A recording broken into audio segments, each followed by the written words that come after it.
What's up, guys? So today, I'm going to be talking about my first impressions on the game Valorant. It's a new shooter that's going to be coming out. Pretty sure summer of 2020. A lot of us know that yesterday the beta gameplay was released, and that was very exciting, and it was a huge thing on Twitch.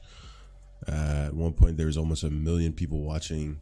This game has huge first impressions. Like, people that have been able to play the beta have, given raving reviews about this game, and I just want to put my first impressions out there on the internet, because this does, now that I've been able to see some of the gameplay, some of the mechanics, and some more in-depth actual live or just footage, basically,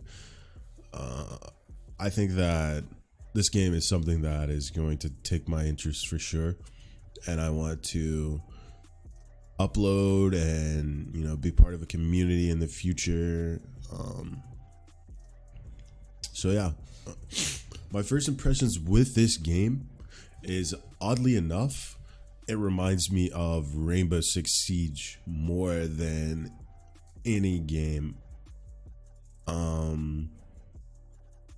I'd say it reminds me of Rainbow Six more than anything because of the skills, the skill-based characters, like, basically heroes like Overwatch. But in Rainbow Six, a lot of the heroes are used for very specific things, like breaching and entering. Some are used for recon, mounting drones, executions. Some are used for gaining information from enemy opponents by interrogating them. Like, that is what, that's the feel I get the most.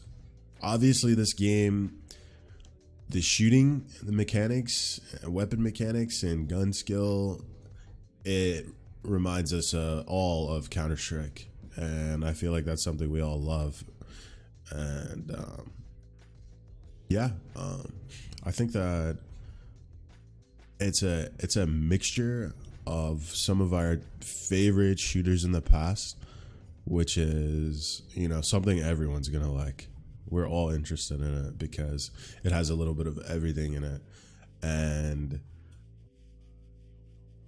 people can see themselves. People that come from Overwatch can see themselves playing this game.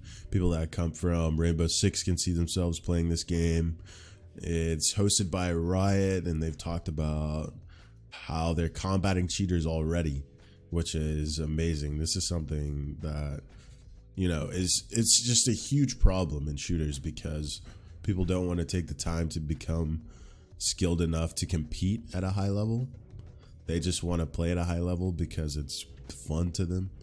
So cheaters has always been a big issue in a lot of shooters, and Riot's been, in past games, has been good on combating cheaters. So that's a really big one for me.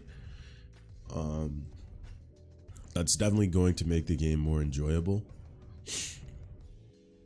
I want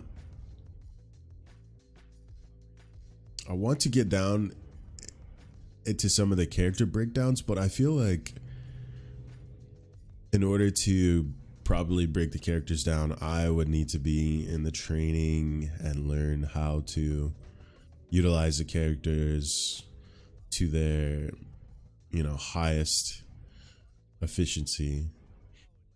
I want to make some videos in the future about specific characters and what would be the best 5, but I have to get into the game more to be able to do that.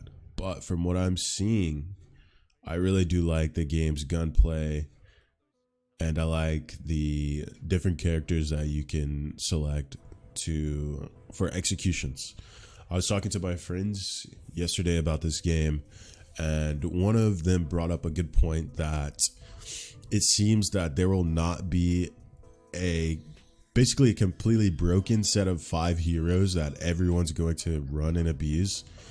It seems that people are going to select characters and heroes based on their teams, like how well their team plays with each other, like what kind of play style their team has. You can have a fast-paced team that runs people like Jet and Viper and Phoenix, you know, duelists and people that get on the front lines and have abilities that help quick execution of like site taking, you know. Or you can have teams that use slower characters like Breach and Cypher, recon characters that take their time and are precise with their execution, which will be really cool to watch because both sides are very interesting. Like, you know, slow play and you know, aggression are both, you know, both very interesting, something that I like watching. You know, more aggressive play styles rely more heavily on mechanics, and slower play style relies on IQ, which is also really nice to see when someone just outthinks the opponent and wins because of that. It's pretty awesome. And this game has the ability to do both. Because of how the weapon mechanics work, a lot of guns are one shot, which is 1 or 2 shots max, which is, you know, it's good for holding an angle. And it's good for being able to 1vx, basically. When you have guns that can do a lot of damage to the enemy team consecutively without having to reload, that's when you get into the 1v5 capabilities, which is really cool that this game kept the capability to 1v5, even with the amount of abilities you can have, because that just allows for amazing moments, and it makes it so that basically anyone can clutch the round, not just a specific character can only clutch the round, or, you know, a specific weapon is going to be the one that allows you to clutch the round.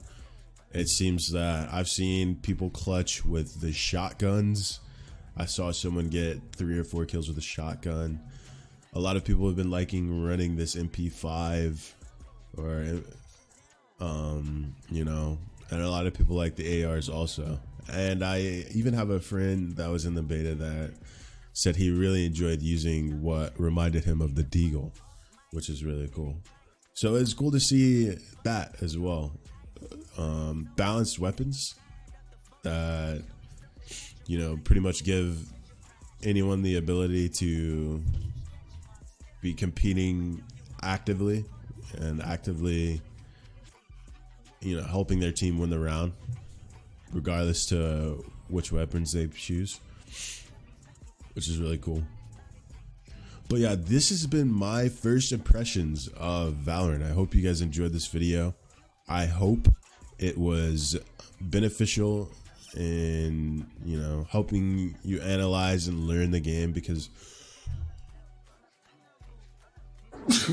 sorry, I myself am still learning the game, and I'm going to really enjoy learning this game, and I'm going to post it on YouTube. You know, what I learned, it's going to help me learn as well, and I hope it helps you guys as well. But yeah, have a great day, guys.